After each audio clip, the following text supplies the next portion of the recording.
Sim. Há inferno. Sim. Há diabo. Sim. Há karma. Por Samael Aun Weor. Capítulo 21. A reencarnação. Caros amigos, hoje iremos estudar a lei da reencarnação. Espero que todos tirem o máximo proveito destas conferências. É muito importante e urgente que tratemos todos de compreender integralmente essa grande lei. A palavra reencarnação, em realidade, é muito exigente. Basta lembrar as 10 reencarnações de Vishnu, o Cristo cósmico hindu. Krishna, o grande avatar da Índia, nascido uns 1000 anos antes de Cristo, jamais disse que todos os animais intelectuais que povoam a face da Terra se reencarnavam. Ele afirmou, de forma enfática, que só os Budas, os grandes deuses, os Devas, os reis divinos, etc., se reencarnam. Entrando agora em detalhes, podemos dizer com total claridade que não é possível a reencarnação daqueles que não possuem uma individualidade sagrada. É inquestionável que só os indivíduos sagrados se reencarnam. Por isso, no Tibete secreto, sempre se celebrou as reencarnações humanas com grandes festas religiosas. Em nome da verdade, queremos afirmar claramente e sem rodeios a crua realidade de que unicamente se faz possível a reencarnação ou reincorporação das almas quando se possui o embrião áureo, a flor áurea. Analisando esta questão com grande detenção, vimos a entender que esse embrião deve ser forjado de forma deliberada, à base de trabalhos conscientes e padecimentos voluntários. Dentro do terreno meramente retrospectivo, descobrimos a origem de todos esses elementos infra-humanos, entre os quais está enfrascado o material psíquico ou matéria-prima, mediante a qual é possível elaborar a flor áurea, o embrião áureo. Já sabemos, porque assim o explicamos aqui em outras conferências, que num remoto passado, a humanidade desenvolveu em seu organismo o abominável órgão cundartiguador, a cauda satânica. Quando a humanidade perdeu dito órgão, ficaram nos 5 cilindros da máquina orgânica: mente, sentimento, movimento, instinto e sexo, as más consequências do citado órgão. Sem dúvida, esses péssimos resultados vieram a constituir uma espécie de segunda natureza subjetiva e inumana que todos os animais racionais carregam dentro de si. É inquestionável que em meio a essa dupla natureza ficou enfrascada a essência, a matéria-prima com a qual devemos elaborar o embrião áureo. Portanto, dissolver tais agregados subjetivos e infra-humanos é vital quando se trata seriamente de elaborar a flor áurea. Em outros tempos, quando os péssimos resultados do abominável órgão cundartiguador não haviam se desenvolvido especificamente, foi possível apelar ao fator íntimo que origina os impulsos da fé, da esperança e do amor, para motivar a força ou as forças que poderiam desintegrar elementos subjetivos incipientes. Por infortúnio, aquele básico fator de tais impulsos citados passou por diversos processos degenerativos devido ao desenvolvimento exorbitante das más consequências do abominável órgão cundartiguador. Certamente é doloroso saber que aquele fator originador dos íntimos impulsos relacionados com a fé, a esperança e o amor houvesse se degenerado radicalmente. É por este motivo que temos que apelar agora ao único fator que ainda não se perdeu. Quero me referir, de forma enfática, à essência, ao material psíquico, que certamente é o fundamento, a base de toda a nossa organização psíquica. Liberar tal essência é urgente, inadiável, impostergável, quando queremos elaborar seriamente a flor áurea, o embrião áureo. Desgraçadamente, esta matéria-prima, este material psíquico, não toma parte nas atividades rotineiras do nosso mal, chamado estado de vigília. É lástima que este fator, sobre o qual estão estabelecidos todos os processos psíquicos, se encontre enfrascado nas zonas subconscientes. conseguir que tal fator saia do estado meramente subjetivo para manifestar-se de forma autoconsciente e objetiva dentro de nossas atividades da vida diária é vital, urgente e necessário. Portanto, falamos do ego, com todos os seus agregados psíquicos, essa dupla natureza anti-humana, esse apêndice infra-humano, dentro do qual está engarrafada a consciência. Se quisermos possuir uma individualidade sagrada, devemos apelar ao bisturi da autocrítica, para fazer a dissecação de todos esses falsos valores que constituem o mim mesmo. Muito foi falado sobre a compreensão criadora.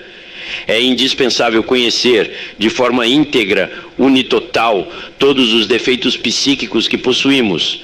Mas compreender intelectualmente não é tudo. É indiscutível e irrefutável que qualquer defeito psicológico se processa em 49 níveis subconscientes e infraconscientes e até inconscientes. A compreensão em tal ou qual nível não é suficiente. Necessita-se com urgência entender a fundo nossos defeitos. Faz-se indispensável perfurá-los, se de fato queremos exterminá-los, aniquilá-los. No entanto, a compreensão criadora, apesar de ser urgente e inadiável, não é tudo. Nós, os gnósticos, vamos muito mais longe. Queremos capturar, apreender o profundo significado daquilo que compreendemos integralmente. Não é possível originar aqueles impulsos íntimos que provocarão mudanças radicais em nossa mente quando não conseguimos capturar o profundo significado de tal ou qual defeito psicológico. Obviamente, nós estaremos devidamente preparados para tal ou qual mudança íntima quando compreendermos este ou aquele erro de nossa mente. Depois vem a eliminação, quando então apelamos para forças de tipo superior. Alguém poderia, por exemplo, ter compreendido o defeito da ira e até poderia ter se dado ao luxo de capturar seu profundo significado, mas continuar com ela. Eliminar é diferente, porque a mente pode provocar diversos modos de ação, pode rotular os defeitos, passá-los de um nível do entendimento para outro, porém não pode alterá-los em seus fundamentos. Necessitamos apelar a um poder superior à mente, se é que queremos extirpar defeitos. Afortunadamente, tal poder existe, e quero me referir agora ao fogo serpentino, a esse fogo sagrado que se desenvolve normalmente no corpo do asceta. Se esse poder ígneo pôde, no passado, dividir o hermafrodita divino em sexos opostos, é ostensível que também pode extirpar de nossa mente os elementos inumanos que, como apêndices, constituem em nós uma dupla natureza, esquerda, sinistra, terrivelmente perversa. Já dissemos em nossa obra intitulada O Mistério do Áureo Florescer, que, com os primeiros percentuais de essência liberada, se formava a pérola seminal. Nesse livro, afirmamos que à medida que os distintos elementos subjetivos do próprio homem forem reduzidos à poeira cósmica, a pérola seminal se desenvolveria, convertendo-se no embrião áureo, na flor áurea. Eis aí o mistério do áureo florescer. O modus operandi de tudo isso já foi bem explicado tanto nestas conferências como em meus livros anteriores. Dizia então que devemos aprender a dirigir esse fogo serpentino, ou raio do Kundalini, contra tais ou quais agregados inumanos, a fim de pulverizá-los, com o propósito de libertar a essência. Expliquei que precisamente na forja ardente de Vulcano tínhamos a oportunidade de trabalhar com a lança de Aquiles, só com a asta santa, emblema maravilhoso da eletricidade sexual transcendente, podemos desintegrar defeitos de tipo psicológico. Quem possui o embrião áureo, quem o tenha elaborado mediante trabalhos deliberados e mortificações conscientes, tem direito a se reencarnar. É evidente que a flor áurea nos confere a individualidade sagrada. É indubitável que o embrião áureo vem estabelecer em nós um completo equilíbrio entre o espiritual e o material. Aqueles que ainda não possuem esse embrião retornam, regressam, reincorporam-se em novos organismos, porém não reencarnam, Portanto, distinga-se claramente entre reencarnação e retorno. Raros são os que se reencarnam, milhões os que retornam. Mestre, poderia nos dizer quando se desenvolveu o órgão kundartiguador na humanidade e com que propósito? Com o maior prazer, vou dar resposta à pergunta que nossa irmã secretária formulou. Durante a época do continente Mu ou Lemúria, como já dissemos em passadas conferências, situado no Oceano Pacífico, foi necessário o desenvolvimento de tal órgão, com o propósito de dar estabilidade à crosta geológica da Terra. Como a máquina humana transforma automaticamente as energias cósmicas para retransmiti-las às camadas interiores do planeta, qualquer mudança que ocorra origina determinados resultados no interior da Terra. Foi então que, por aquela época, há uns 18 milhões de anos ou algo mais, os cosmocratores deixaram plena liberdade ao Lúcifer interior de cada um, a fim de que se desenvolvesse em cada organismo humano essa cauda simiesca, esse abominável órgão kundartiguador. Sem dúvida, com esse procedimento dos cosmocratores, alterou-se a transformação energética no interior humano, originando resultados magníficos para a crosta geológica do planeta, pois esta se estabilizou, porém, acabaram se tornando sinistros para a humanidade. Muito mais tarde no tempo, os deuses eliminaram do organismo humano esse apêndice nefasto, porém, não puderam eliminar suas consequências, e estas, como já dissemos, converteram-se em uma segunda natureza, inumana e perversa, dentro de cada um de nós. Mestre, então os cosmocratores tiveram a culpa das consequências inumanas que hoje carrega a humanidade em seus organismos? Esta pergunta me parece interessante. Os deuses que interviram nisso cometeram alguns erros de cálculo. Por tal motivo, tiveram a culpa. Quero que os senhores saibam que os deuses também se equivocam. É claro que num futuro dia cósmico, esses inefáveis seres terão que pagar seu correspondente karma cósmico. Mestre, o senhor nos dizia que a essência é o único que constitui nossa organização psíquica, mas que, afortunadamente, não se perdeu. Isso quer dizer que haveria perigo de que se perdesse a essência? Com o maior prazer vou responder à pergunta do cavalheiro. Com todo respeito, permito-me dizer ao auditório que me escuta que a pergunta está um pouco mal formulada. Eu não disse que a essência seja nossa organização psíquica. Só quis afirmar que ela é o fator básico de toda a nossa organização psíquica. E isto é um pouco diferente. Ostensivelmente, não é possível que a essência se perca. Por isso, afirmo que ela é o único fator que, afortunadamente, não se perdeu. Ainda que a essência, enfrascada no ego, tivesse que evoluir no tempo, dentro dos mundos infernais, é evidente que jamais se perderia. Dissolvido o ego, ela ficaria livre e disposta, como já o dissemos tantas vezes, para entrar em novos processos evolutivos. Mestre, o senhor é insistente em dizer que não somente a compreensão é necessária, mas também que é preciso descobrir o profundo significado de nossos defeitos psicológicos. Eu entendo que a compreensão tem por objetivo identificar esses defeitos, enquanto o profundo significado tem por objetivo descobrir o dano que o defeito pode nos causar como obstáculo para nossa autorrealização. Estou certo?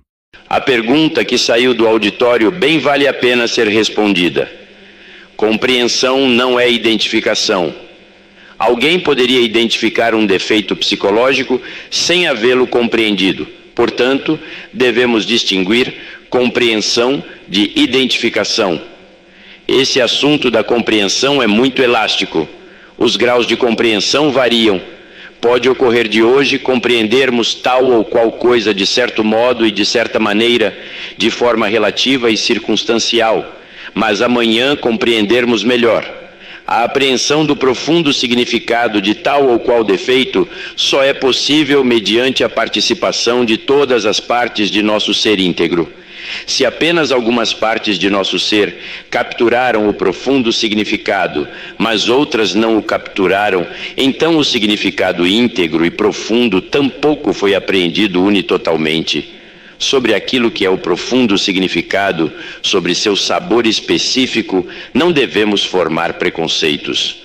O que é o significado profundo de tal ou qual erro, só podemos vivenciá-lo diretamente no momento preciso, no instante adequado. É por isso que, de modo algum, poderíamos formar ideias preconcebidas sobre aquilo que poderia ser o profundo significado de nossos erros psicológicos. Obrigado, mestre, por esta explicação, a qual nos revela que a compreensão realmente é uma função da mente, e o profundo significado uma função da consciência, correto? Amigos, a mente, com todos os seus funcionalismos, é feminina, receptiva, absurdo torná-la positiva, nécio seria elaborar ideias, preconceitos, teorias. Portanto, sendo a mente um instrumento meramente passivo por natureza, não poderia por si mesma ocupar o posto da compreensão. Distingam os senhores entre o que é a compreensão e o que é o instrumento que usamos para nos manifestar no mundo. Obviamente, a compreensão pertence mais à essência, aos funcionalismos íntimos da consciência, e isto é tudo. O profundo significado de tal ou qual erro psicológico difere da compreensão pelo próprio fato de pertencer às diversas percepções ou experiências diretas, vividas pelas diversas partes do ser unitotal. Mestre, com a consciência desperta, o homem que reencarna pode escolher o lugar e a família onde regressa? Com o maior prazer, vou dar resposta a esta nova pergunta. Que me seja permitido informar a todos aqui presentes que aquele que possui o embrião áureo, de fato, também tem consciência desperta. Neste caso, lhe é dado escolher voluntariamente o signo zodiacal sob o qual deseja reincorporar-se, reencarnar-se, reencarnificar-se. Não obstante, não lhe é possível alterar seu karma. Poderia selecionar diversos tipos de nascimento, família, nação, etc., porém sempre de acordo com suas dívidas kármicas. Isto significa que poderia resolver pagar tal ou qual dívida de acordo com sua livre escolha, mas de modo algum poderia evitar estas dívidas. Só teria direito de escolher entre tal ou qual dívida que pagaria primeiro, e isso é tudo. Mestre, o Bodhisattva caído perde seu embrião áureo? Esta pergunta é certamente muito original, e por tal motivo convém que a respondamos concretamente. Faz-se necessário compreender que o embrião áureo é imperecedouro, imortal, eterno. Assim, pois o Bodhisattva caído pode aniquilar-se na nona esfera, passar pelo processo da destruição dos corpos existenciais superiores do ser, entretanto, jamais perderia o embrião áureo. Este, depois da destruição radical ou aniquilação definitiva do ego, ressurgiria, voltaria à superfície da Terra, à luz do Sol, para reiniciar ou começar uma nova evolução. Mestre, o Bodhisattva caído tem a consciência adormecida? Distintos amigos, é claro que, ao cair um Bodhisattva, ressuscitam nele as mais consequências do abominável órgão kundartiguador e, então, o embrião áureo, a consciência, volta a ficar engarrafada em tais fatores infra-humanos. O resultado é que a consciência, neste caso, perde uma boa porcentagem de sua lucidez habitual, ainda que não durma radicalmente. Mestre, o homem que adquiriu a individualidade sagrada carece totalmente de desejos? Amigos, se alguém dissolveu o ego, desegoistificou-se, indiscutivelmente se individualizou. Porém, desejo é algo mais profundo. Poderia qualquer um dos aqui presentes eliminar o ego radicalmente e adquirir por tal motivo a individualidade sagrada e, no entanto, continuar com o desejo. Isto parece verdadeiramente paradoxal, contraditório e até absurdo. Porém, devemos analisá-lo um pouco. O tempo reclama muitas coisas. Aniquiladas as mais consequências do abominável órgão kundartiguador, ficam as fitas teleognuras.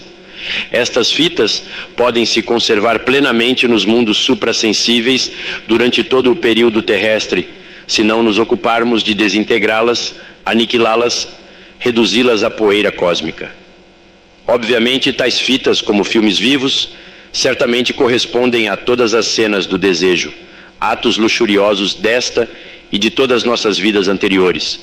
Se não as desintegrarmos radicalmente, tampouco teremos o 100% de consciência objetiva, porque dentro destas fitas está enfrascada parte da nossa consciência. Evidentemente, desintegrar tais fitas é um trabalho de ordem superior que só pode ser realizado com o machado de duplo fio, que figurava nos tempos antigos no centro de todo o labirinto sagrado, símbolo que bem poucos compreenderam e sobre o qual se escreveu em algumas obras pseudo-esotéricas e pseudo-ocultistas, de forma mais ou menos equivocada. Em todo caso, a eletricidade sexual transcendente deve também reduzir a pó as fitas teleognuras. Já estão vendo os senhores, meus queridos amigos, quão difícil é poder dar à consciência plena lucidez e objetividade. É lamentável que a essência esteja tão enfrascada dentro de tão variados elementos subjetivos e infra-humanos. Desgraçadamente, muitos creem que despertar consciência é coisa fácil e me escrevem constantemente se queixando porque ainda não saem em corpo astral, protestando porque depois de alguns meses ainda não têm poderes, exigindo de imediato a capacidade para viver de forma lúcida e plena fora do corpo físico, etc. Comumente, os que iniciam nossos estudos andam em busca de poderes. Quando de imediato não se transformam em indivíduos onipotentes, então buscam o caminho subjetivo do espiritismo ou se afiliam a diversas escolas de psique subjetiva com o propósito de conseguir instantaneamente as cobiçadas faculdades psíquicas. Objetividade plena implica em destruição radical de todo o inumano que carregamos dentro de nós, aniquilação de átomos subconscientes, morte absoluta da dupla natureza infra-humana, pulverização radical de todas as recordações do desejo. Portanto, queridos amigos, qualquer um pode ter conseguido a individualidade sagrada, mas nem por isto está completamente livre do processo do desejo. Destruir as fitas teleognuras e alguns outros princípios que mais tarde mencionarei significa extirpar de nossa mente até os mais ínfimos desejos. Mestre, vale a pena exercer o direito de reencarnar, uma vez que este tenha sido adquirido?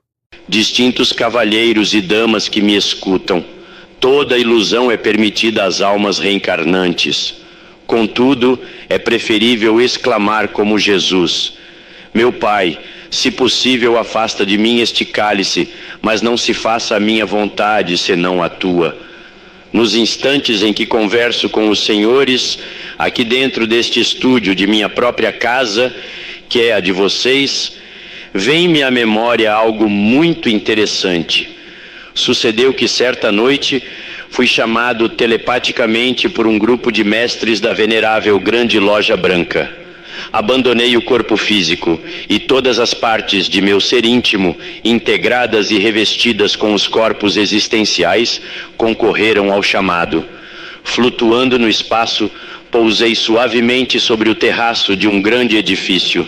Receberam-me os adeptos da fraternidade oculta com exclamações de júbilo, dizendo: chegou o arcanjo Samael.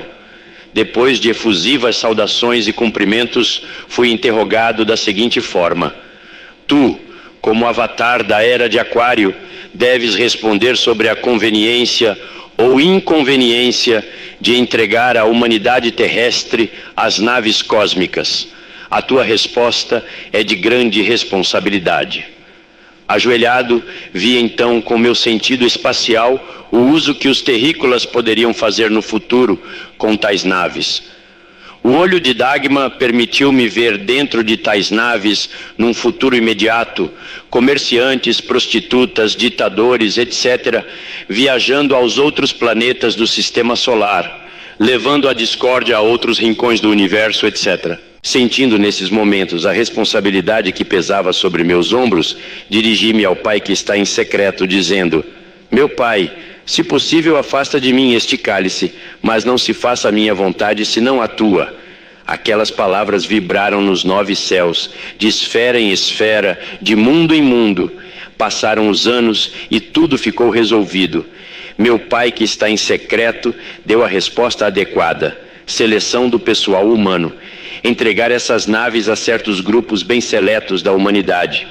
Não é demais dizer que certos grupos humanos isolados já possuem este tipo de veículos espaciais. Em uma região inacessível do Himalaia, onde jamais os invasores comunistas poderão chegar, existe uma comunidade de lamas que receberam certa quantidade de tais naves cósmicas com as quais viajam a outros mundos do espaço.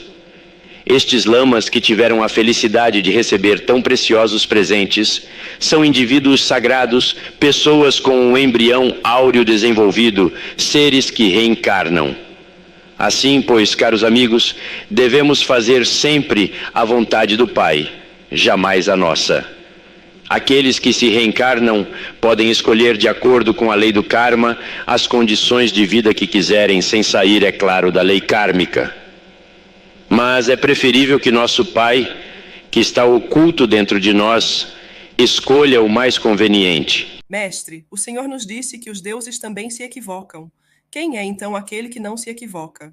Amigos, esta pergunta me parece verdadeiramente importante e vamos lhe dar conveniente resposta. Rogo atenção a todo o auditório. Só o Pai que está oculto não se equivoca.